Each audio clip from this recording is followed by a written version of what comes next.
উপদেষ্টা এবং জাতীয় সংসদের সদস্যবৃন্দ, ইন্সপেক্টর জেনারেল অফ পুলিশ, বিভিন্ন পর্যায়ের পুলিশ কর্মকর্তা ও সদস্যগণ এবং সম্মানিত সুধীমণ্ডলী, আসসালামু আলাইকুম। এই সেই ঐতিহাসিক রাজারবাগ পুলিশ লাইন 1971 সালের 25শে মার্চ রাতে, যেখানে ঘুমন্ত পুলিশ সদস্যদের উপরে হানাদার বাহিনী অপারেশন সার্চলাইটের নামে বর্বর হামলা চালিয়ে শত শত পুলিশ সদস্যকে হত্যা করেছিল। আমি আজকের অনুষ্ঠানে প্রথমেই বাংলাদেশের মুক্তিযুদ্ধে পুলিশ শহীদ সকল সদস্যকে শ্রদ্ধাভরে স্মরণ করছি। শুধুমাত্র স্মরণের মধ্যে দিয়েই আপনাদের আমাদের দায়িত্ব শেষ হয়ে যায় না। বাংলাদেশের স্বাধীনতা অর্জনের জন্য যে সকল শহীদ পুলিশ সদস্য আত্মত্যাগ করেছিলেন, যে কোনো মূল্যে সেই স্বাধীনতা রক্ষা করা আমাদের পবিত্র দায়িত্ব। এই বাংলাদেশে আর কোনো ফ্যাসিবাদ স্বৈরাচার যেন পুলিশ সদস্যদেরকে দেশ এবং জনগণের স্বাধীনতার বিরুদ্ধে ব্যবহার করতে সক্ষম না হয়। স্বাধীনতার প্রথম প্রহরেই পুলিশের রক্তে রঞ্জিত এই মাটিতে দাঁড়িয়ে আসুন আজ আমরা আবারও নতুন শপথে অঙ্গীকারবদ্ধ হই। একদিকে বাংলাদেশের স্বাধীনতার পক্ষে চট্টগ্রামে মেজর জিয়ার উই রিভল্ট, অপরদিকে ঢাকায় রাজারবাগ পুলিশের মরণপণ প্রতিরোধ। এরপর স্বাধীনতার লড়াই থেকে বাংলাদেশের স্বাধীনতাকামী মানুষের পিছিয়ে থাকার আর কোনো সুযোগ ছিল না।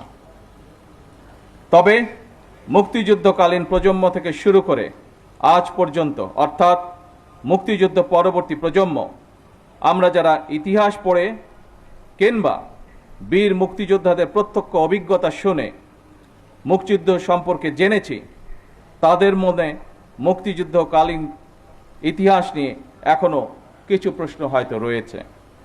1971 সালের উত্তাল মার্চে জনগণ যখন স্বাধীনতাকামী মানুষের মনে টান টান উত্তেজনা, এমন পরিস্থিতিতে তৎকালীন পশ্চিম পাকিস্তান থেকে যখন ঢাকায় প্রতিদিন হাজার হাজার সৈন্য জড়ো করা হচ্ছিল,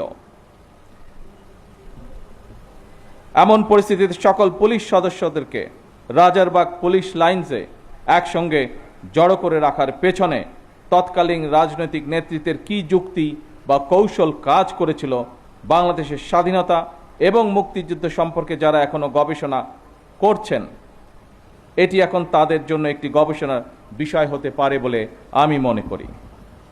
উপস্থিত পুলিশ কর্মকর্তা এবং সদস্যবৃন্দ, আনন্দঘন আয়োজনে এতক্ষণ আপনাদের বর্ণিল প্যারেড সকলে উপভোগ করেছে।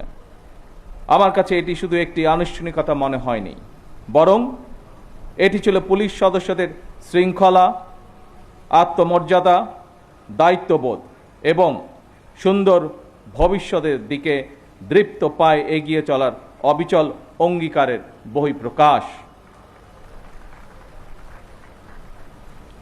দীর্ঘ 1.5 দশকেরও বেশি সময় ধরে ফ্যাসিবাদ বিরোধী আন্দোলনের সংগ্রামের ধারাবাহিকতায় 2024 সালে ছাত্র জনতার এক রক্তক্ষয়ী গণ অভ্যুত্থানের পরে দেশের স্বাধীনতাপ্রিয় গণতান্ত্রিকামী মানুষের আকাঙ্ক্ষার প্রতিফলন হচ্ছে জনগণের রায় গঠিত বর্তমান সরকার।